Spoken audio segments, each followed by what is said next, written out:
Hello everyone and welcome back to another video on our channel Immortal News. Today we'll be presenting a list of famous celebrities who have passed away, with announcements of their passing made in the last 24 hours. As always, we have special tributes in our Today's Top Headlines section. Before we proceed, we kindly ask for your support by giving this video a thumbs up. Let's begin. Thank you. Number 9. Russell Norman, innovator of the small plates movement in British dining. Russell Norman, an influential figure in the British culinary world and a renowned restaurateur, author, and television chef, passed away at the age of 57 after a short illness. His departure marks a significant loss in the culinary community, leaving behind a legacy of innovation and inspiration. Norman, originally an English teacher, left an indelible mark on the London dining scene. He founded the Italian restaurant Brutto and co-founded Polpo and Spuntino, celebrated for their unique approach to Italian cuisine. His first cookbook, Polpo, a Venetian cookbook, was a testament to his culinary expertise, earning the inaugural Waterstones Book of the Year in 2012. In 2014, Norman graced the screens of BBC Two with The Restaurant Man, a 6-part documentary series. His passion for culinary arts and travel was further highlighted in his second book, Spuntino Comfort Food, which won the 2016 Guild of Food Writers Award. His commitment to authentic Italian cooking led him to spend a year in Italy, learning traditional recipes for his third book, Venice, 4 Seasons of Home Cooking. His most recent work, Brutto, a Florentine cookbook, was published just this month. Norman is survived by his partner, Dr. Genevieve Vertigel, an art historian specializing in the Italian Renaissance, and his 3 children. His passion for Italian culture and cuisine was evident in his frequent travels to Italy, particularly Venice, where he and Vertigel often explored the city's hidden gems. Notably, Norman's imminent plans included a celebratory trip to Venice with Vertigel, a journey that was to honor the publication of his latest book. His passing is deeply felt by friends, family, and the culinary world, leaving a void that will be challenging to fill. Tribute to Russell Norman.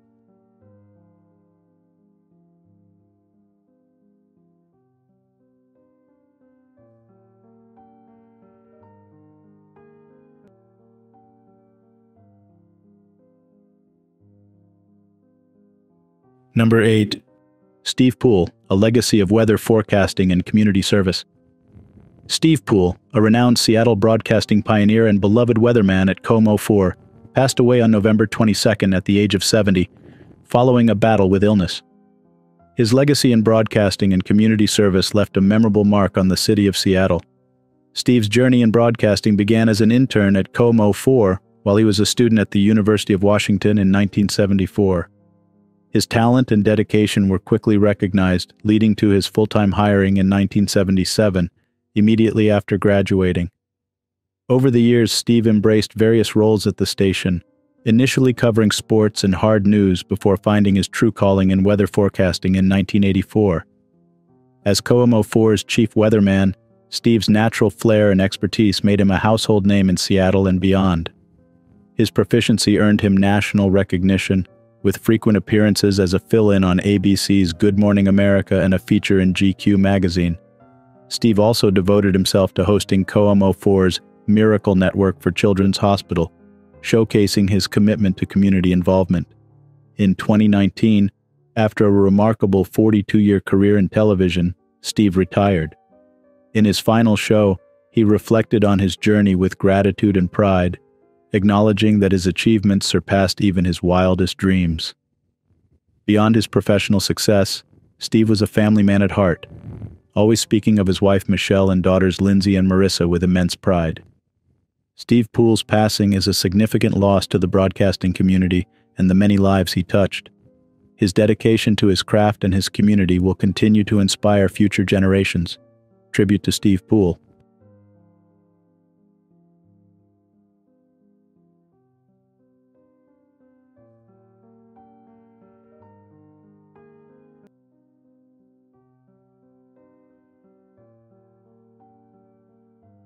Number 7.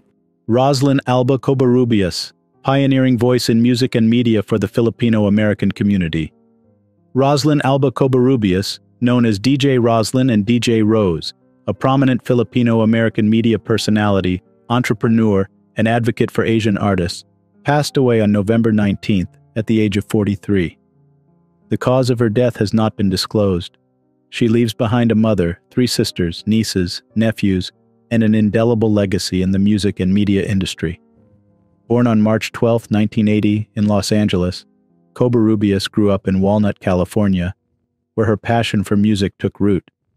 Despite initially pursuing political science at UC Irvine due to family expectations, she followed her heart back to music, eventually becoming a respected radio DJ and a pivotal figure at MySpace Music. Cobar Rubius made her mark at KSAC FM 90.1 with the popular hip-hop show Third Floor Radio. Her talent for discovering and promoting artists on MySpace Music led to her becoming the marketing head at the platform. She played a crucial role in transforming MySpace into a vital space for sharing music, contributing to the rise of artists like Sean Kingston, Adele, and Calvin Harris. Beyond the music industry, Cobar Rubius was a cultural advocate who collaborated with ABS-CBN and established her marketing brand, 1587. She spearheaded community service projects, such as building basketball courts in the Philippines with the Manny Pacquiao Foundation. She also promoted Filipino-American Heritage Nights at major sporting events, showcasing talents like P-Lo, Guapdad 4000, EZ Mill, and Saweetie. Additionally, she co-founded Medivio, a platform for discovering emerging artists. Tribute to Rosin, Alba, Cobar Rubius.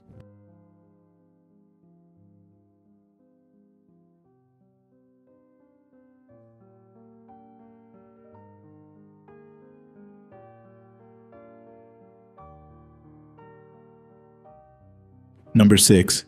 Ron Hodges, a lasting legacy in baseball with the Mets.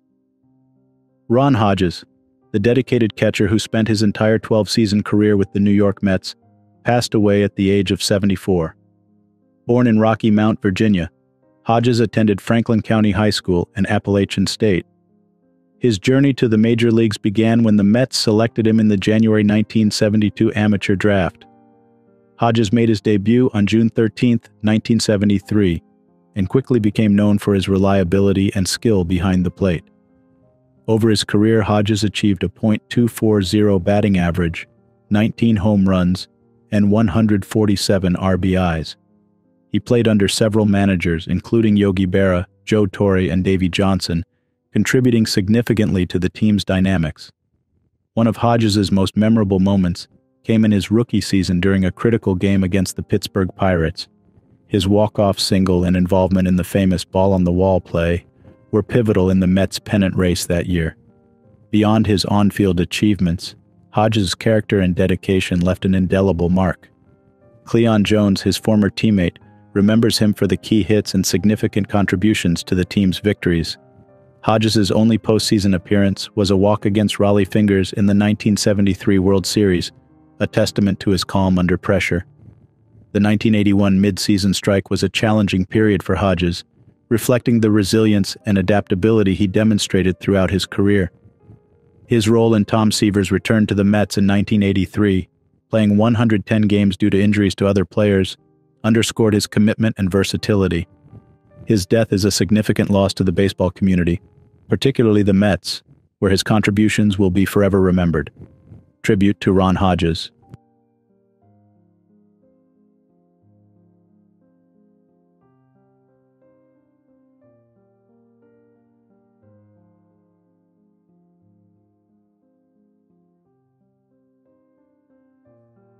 Number 5. Charles Peters, a stalwart of journalism and advocate for government transparency. Charles Peters, an American journalist, editor, and author, passed away at his home in Washington, D.C. on November 23rd at the age of 96. As the founder and editor-in-chief of the Washington Monthly magazine, Peters was a vanguard in political journalism and a prominent figure in shaping radical centrist political thought. Peters was born in December 1926 in Charleston, West Virginia. His educational journey, marked by public service, began with a stint in the U.S. Army and continued through Columbia College and the University of Virginia School of Law. His early career saw him practicing law, engaging in politics, and actively participating in the founding of the Peace Corps. In 1968, Peters embarked on a venture that would cement his legacy in the world of journalism, the founding of the Washington Monthly. The magazine, under his editorship until 2001, was known for its incisive analysis of politics and government. It became a launchpad for numerous renowned journalists and played a significant role in advocating for government accountability and transparency. Peters' writings extended beyond the magazine, with his book, We Do Our Part Toward a Fairer and More Equal America, being lauded as a timely appeal for resisting greed and elitism. His contribution to journalism and political thought was profound, as he continually pushed for a deeper understanding of the governmental process. Besides his editorial achievements, Peters was also known for founding Understanding Government, a nonprofit aimed at improving executive branch coverage. This initiative further underscored his commitment to informed governance and journalistic integrity. Charles Peters leaves behind a legacy of journalistic excellence and a profound influence on political discourse. His life's work remains a testament to the power of the press in shaping public understanding and policy. Tribute to Charles Peters.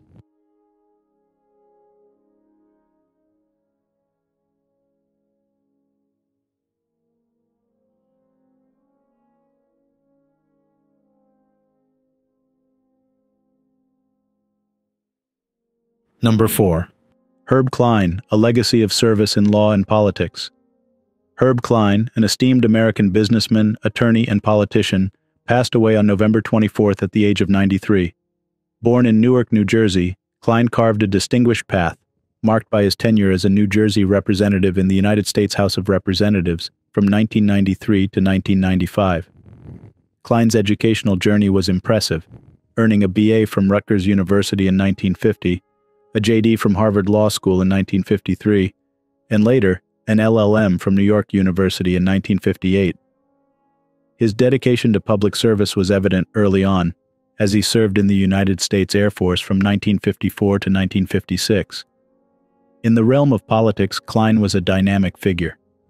As a member of the New Jersey General Assembly from 1972 to 1976, he was instrumental in creating the New Jersey Economic Development Authority. His influence extended to the United States House of Representatives, where he played a pivotal role on the House Banking Committee, contributing significantly to legislation on interstate branch banking and addressing issues in the savings and loan industry. Additionally, his work on the House Science Committee, particularly the National Competitiveness Act, was vital in strengthening American industry. Beyond his political career, Klein was a formidable presence in the business and legal sectors. He was notably involved in one of New Jersey's largest civil verdicts in Laganella versus Brain. His contributions to the First Real Estate Investment Trust of New Jersey, Rutgers University, and various other philanthropic and educational boards underscored his commitment to community development and support. Klein's personal life was enriched by his marriage to Jacqueline Krieger in 1952, with whom he had a son and a daughter. His passing is a significant loss, leaving a legacy of dedicated service in law, politics, and community engagement. Tribute to Herb Klein.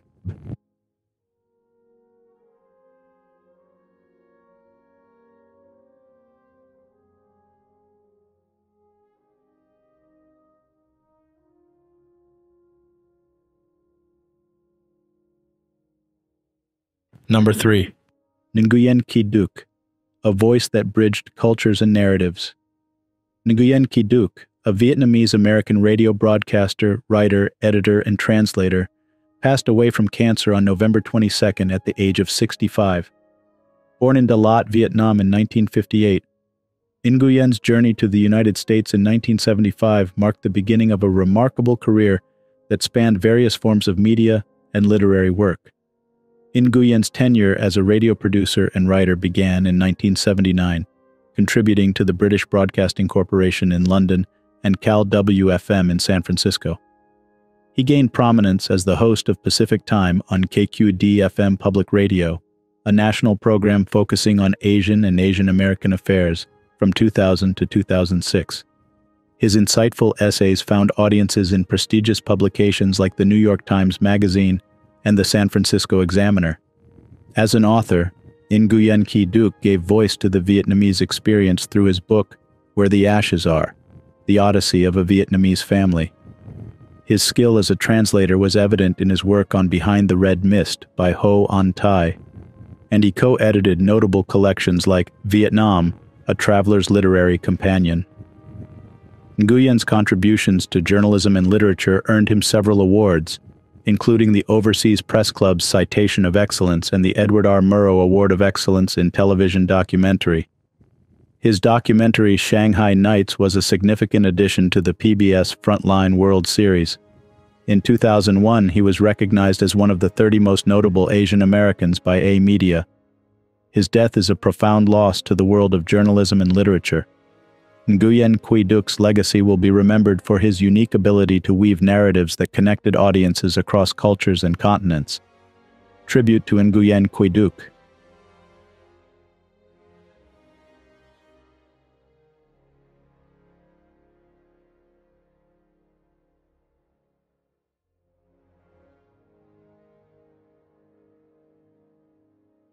Number 2.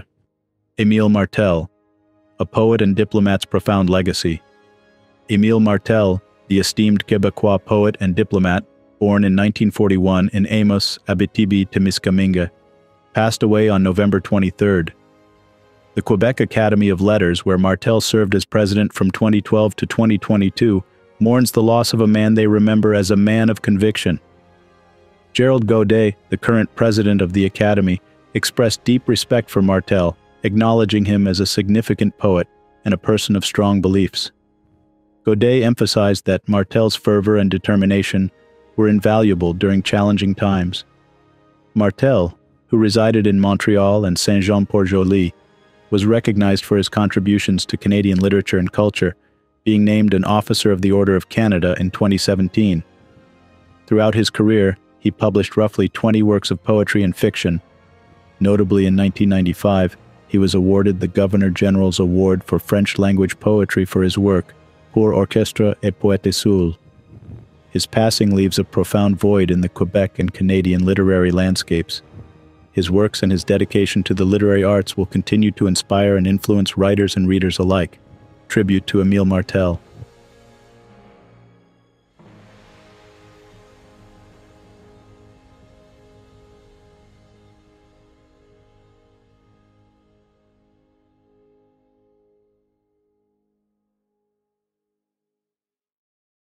Today's top headlines.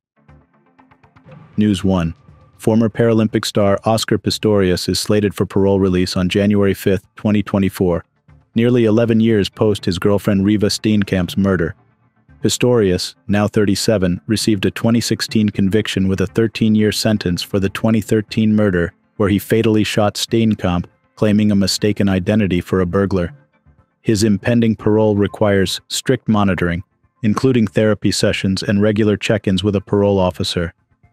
The decision taken by South Africa's parole board follows Pistorius's completion of half his sentence, a stipulation under South African law for parole eligibility. June Steenkamp, Riva's mother, expressed concerns about Pistorius's anger management, but has chosen forgiveness, albeit questioning his remorse. Her absence at the parole hearing was due to the emotional toll of the case, compounded by her husband Barry's recent death, attributed to a broken heart from their daughter's loss.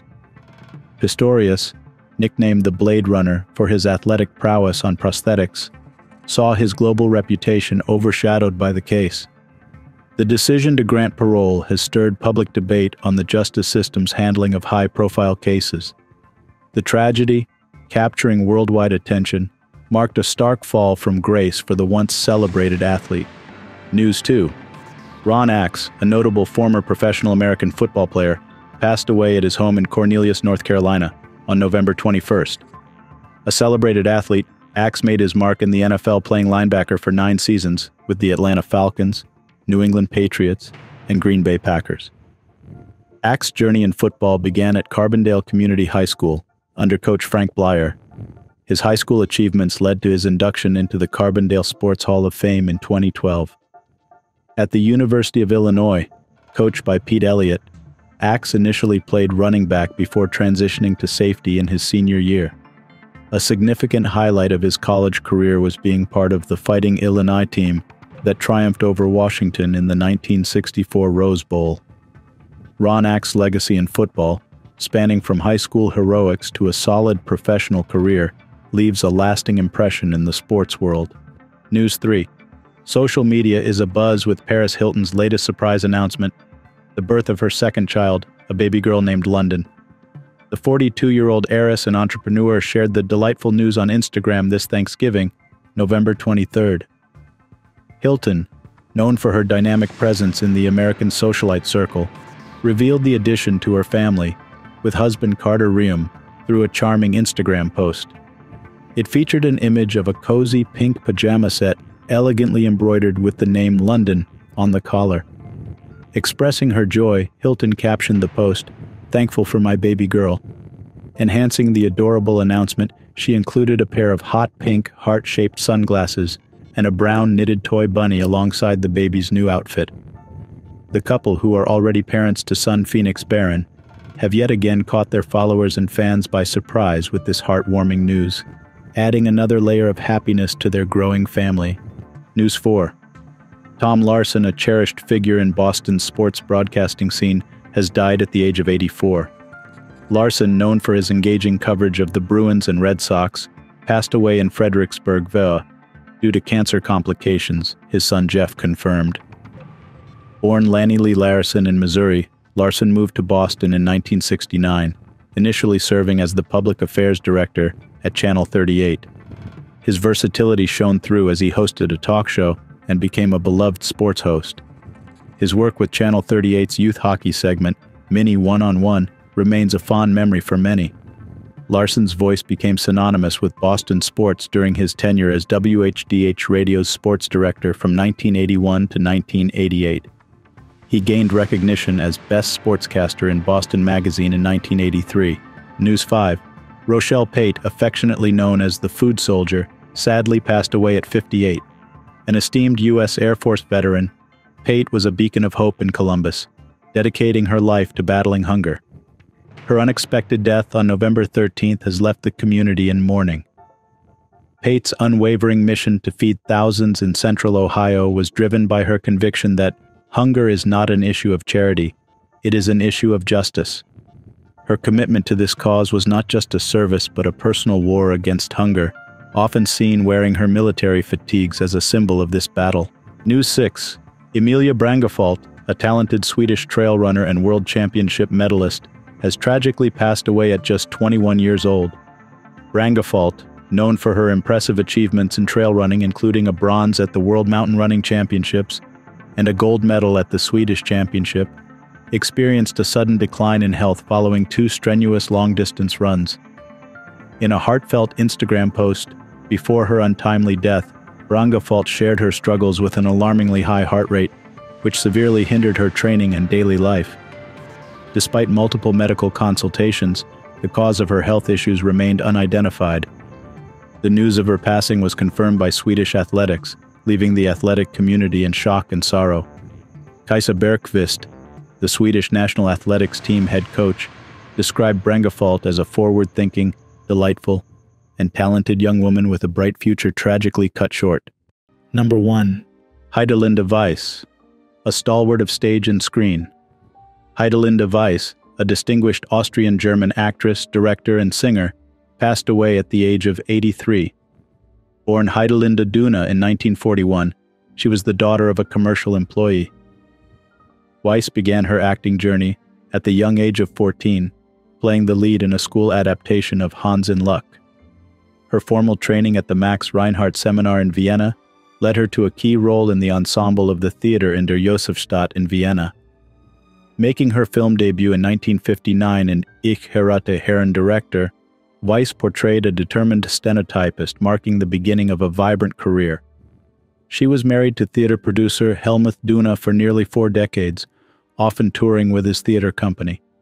Her stage performances were wide-ranging, earning acclaim in roles such as Colombe in Anna Will's play, Isabella in Measure for Measure, and Olivia in Twelfth Night. Weiss gained prominence with her role in Die Tod von Beverly Hills in 1964 and played the lead in the Lausbubengeschichten film series. Her television career blossomed in the 1960s, with notable roles in Die Frau and Weiss, and as a lead in Meine Frau Suzanne. Her musical talents were equally remarkable, with successful chansons collaborations and acclaimed albums like So Sing Ich, which earned her the German Record Award. Despite personal challenges, including the illness of her husband and her own health battles, Weiss continued to contribute to film, television, and radio.